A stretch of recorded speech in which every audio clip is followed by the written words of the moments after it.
Bueno, lo que vamos a hacer ahora, vamos a hacer el cierre de la materia y lo que vamos a hacer para eso es hacer un repaso de todo lo que estuvimos viendo, de todos los contenidos que vimos durante la cursa, ¿sí? En una primera instancia o en una primera clase lo que estuvimos viendo fue un poco de la historia de la computadora, ¿sí? Bueno, cómo fue la primera generación de las máquinas a válvulas, sí. Después cómo aparece el amigo Alan Turing, sí, durante la Segunda Guerra Mundial con su máquina Enigma que estuvo guardada un montón de tiempo bajo llave o bajo secreto de Estado para que después apareciera. Eh, eh, y cómo es en cierto modo el padre de las máquinas como las conocemos hoy, y después como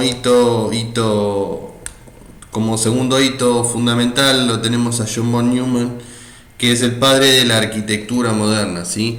Es el que determinó la arquitectura que hoy estamos utilizando, que estuvimos viendo en una primera instancia acá y que vamos a seguir viendo en la próxima materia.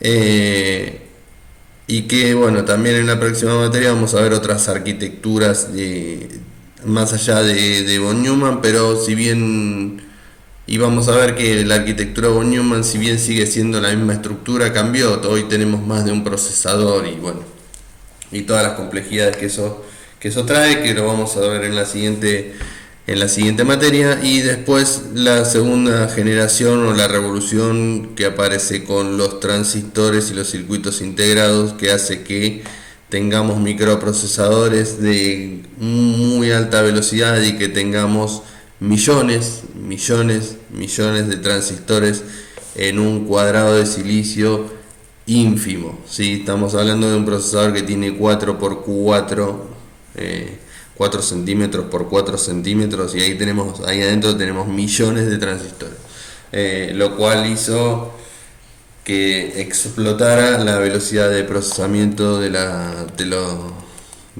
computadoras en la actualidad, ¿sí? Entonces, como una primera parte e introducción, vimos las diferentes generaciones y vimos que mal y mal que nos pese y mal que nos cueste mucho las matemáticas, estamos acá y llegamos a donde llegamos, gracias o por culpa, depende de cómo quieran verlo. Desde mi lado es gracias a los matemáticos, ¿sí? Voy por el lado, voy por la positiva. Después lo que fuimos viendo fue diferentes sistemas de representación, los diferentes sistemas de representación que hay. En particular nos centramos, ¿sí? Si bien hicimos un repaso general, tenemos tres que son fundamentales, o cuatro, ¿sí?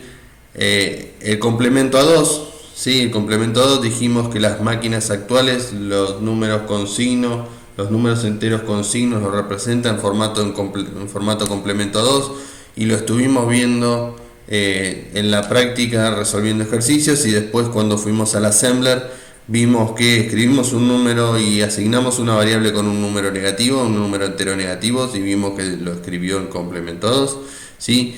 Vimos la notación, bueno, y también para el complemento 2 sabemos que necesitamos el complemento 1, con lo cual para calcular el complemento 2 podemos utilizar el complemento 1, con lo cual en cierto modo lo estamos utilizando de una manera encubierta. La notación hexadecimal, porque vimos a partir del assembler que todos los números que nos muestran, ¿sí? Los muestran en un formato hexadecimal. ¿Por qué? Porque es mucho más simple de ver y representar, y necesitamos menos dígitos para mostrar un número, ¿sí? O un dato que guardamos en una variable. Es mucho más fácil, aunque en el fondo sea un binario lo que se guarda. Por el otro lado vimos la notación en exceso y la notación y el sistema IEEE 754. El sistema IEEE 754, dentro de sus partes para conformar el número de punto flotante, ¿sí? Números fraccionarios con signo, vimos que entre sus partes tenemos que una de las partes es el exponente, que es la cantidad de lugares que corremos la coma, y que ese exponente se representa con el sistema en denotación en exceso. Entonces estamos utilizando, fíjense, estos 4 y 1, 5 más el sistema binario 6 de estos 7 que estuvimos viendo. Nada, es una forma en cierto modo estuvimos viendo casi todos, ¿sí?, el signo y magnitud como una introducción a los números con signo, ¿sí? Después vimos, en cuanto a la teoría, vimos la arquitectura multinivel o las máquinas multinivel. Nos centramos y vimos cada una de las partes. Vimos la parte, después a medida que avanzamos, vimos en la teoría las diferentes partes, la parte de lógica, no la de microarquitectura y sistema operativo, porque sistemas operativos la van a ver en otra materia que se llama sistemas operativos, seguramente dentro de la carrera. Y vimos la arquitectura de set de instrucciones junto con el lenguaje ensamblador, porque queríamos ver, bueno, qué instrucciones reciben estos dispositivos que nosotros utilizamos, en particular el procesador, y con el lenguaje ensamblador le dimos esas instrucciones y estuvimos ejecutando algunas cosas, guardando en la memoria interna del procesador y ese tipo de cosas, ¿sí? Y vimos cada una de las partes y a qué se dedicaba cada una de las partes.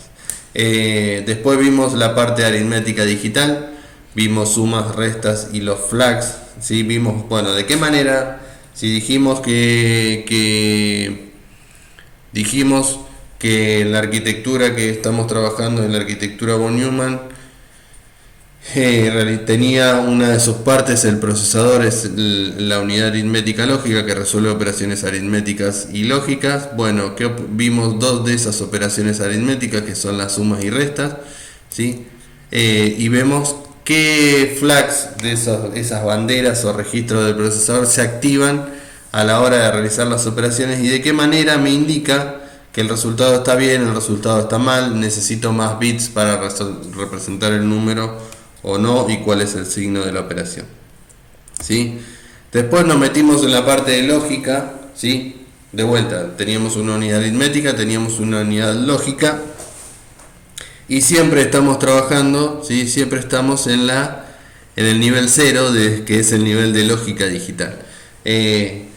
Vimos en sí una introducción a la parte de lógica y las diferentes compuertas, y vimos que existían diferentes tipos de lógica secuencial en particular, que es la que estábamos utilizando. Vimos algunas funciones del álgebra de Boole, vimos de qué manera podemos representar un problema real mediante combinación de compuertas lógicas, pasando primero por una tabla de verdad y después armando un circuito que representa el problema que queríamos resolver. Sí, vimos un ejemplo gráfico, vimos un ejemplo con un sistema de alarma durante la parte práctica.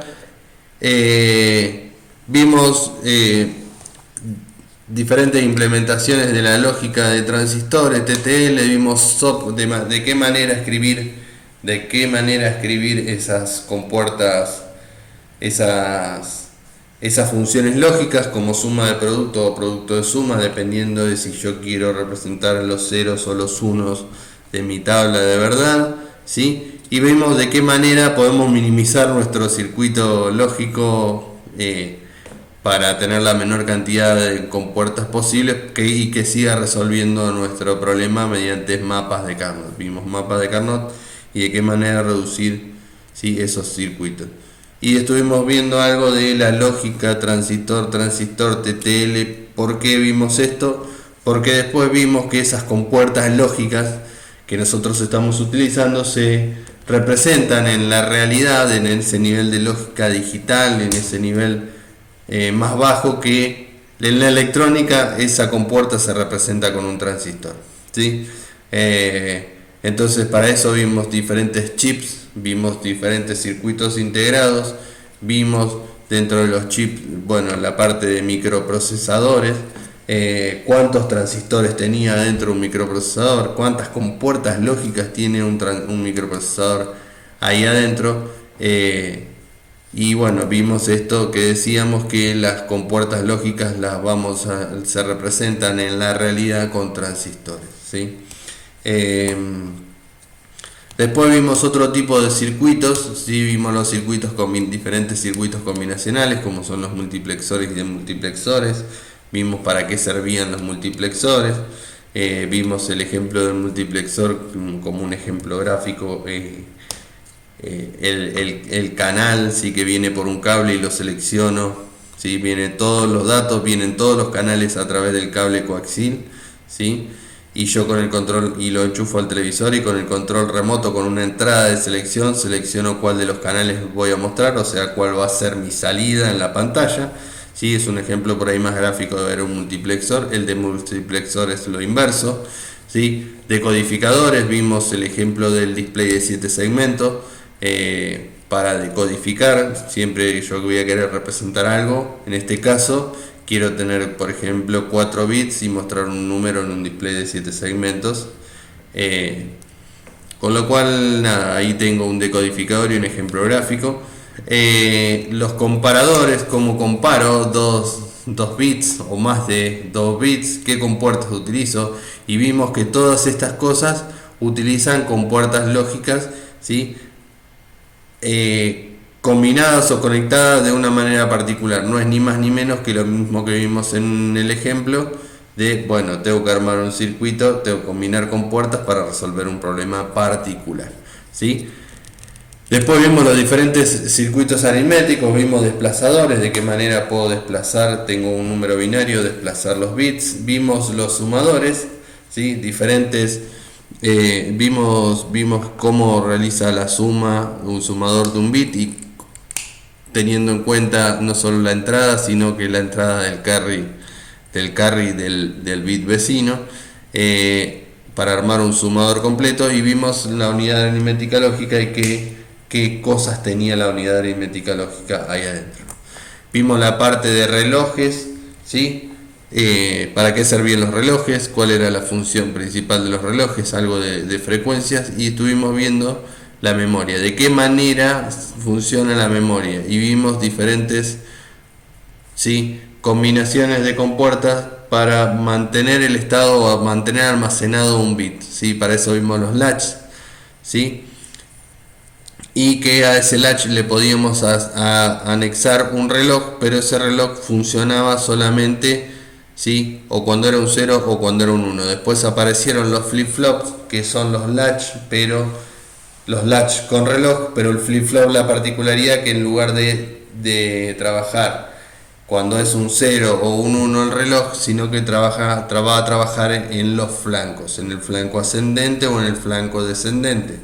Y para eso habíamos visto que se le podía poner un circuito, trabaja con un circuito que tiene un retardo conocido, y eso me permite determinar cuándo es un flanco ascendente y cuándo es un flanco descendente, y poder detectarlos ahí. Vimos cómo son los registros, que los registros se representan con un flip-flop del tipo D.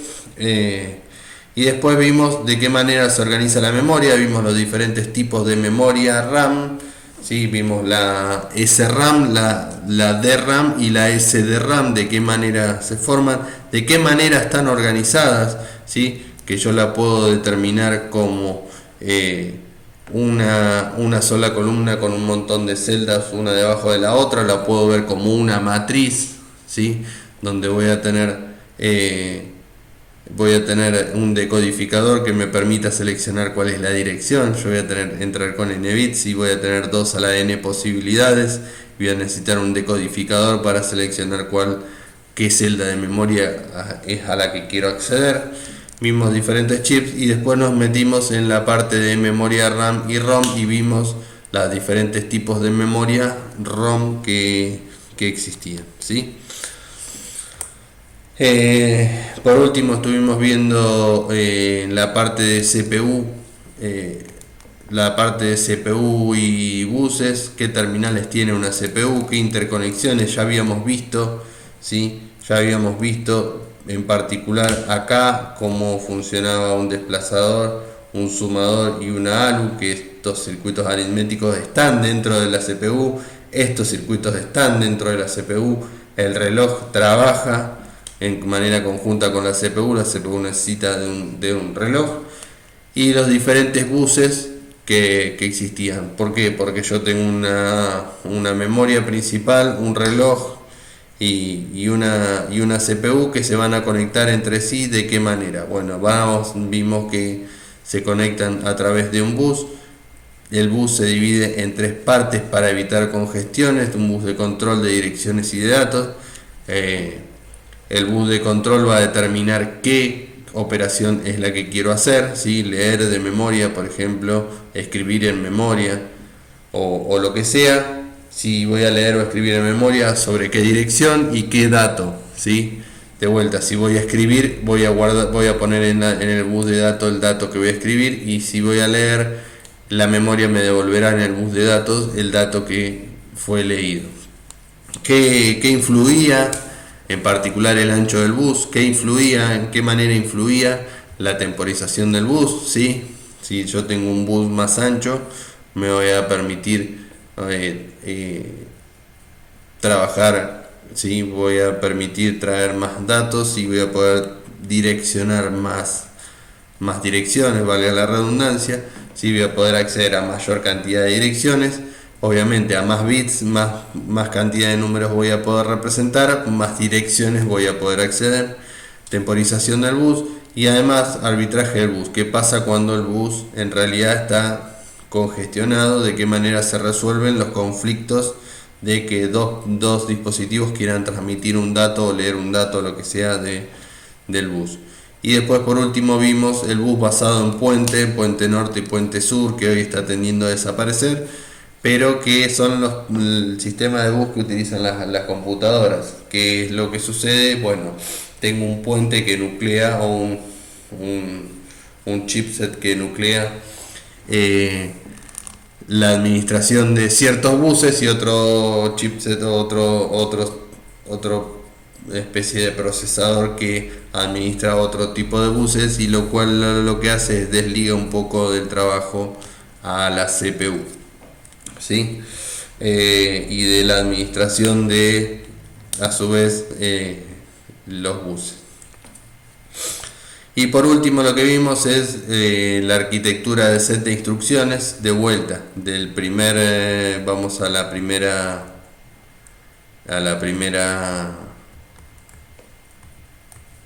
a esta arquitectura multinivel, ¿sí? Vimos lógica digital, arquitectura de set de instrucciones y lenguaje ensamblador es lo último que nos falta, lo último que estuvimos viendo de esa máquina multinivel. Y vimos algo de assembler, qué instrucciones, qué diferentes tipos de instrucciones había, qué tipos de operaciones y cuál es la relación con el sistema operativo. Obviamente, si la arquitectura ISA utiliza el sistema operativo, ¿sí? Y me permite escribir en assembler, ¿sí? Siempre pasando por el sistema operativo.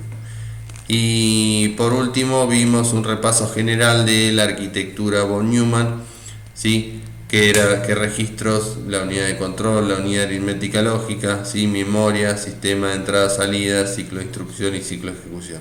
Esto a modo introductorio a lo que vamos a ver en la materia siguiente, ¿sí? Así que eso es todo lo que estuvimos viendo durante esta cursada, y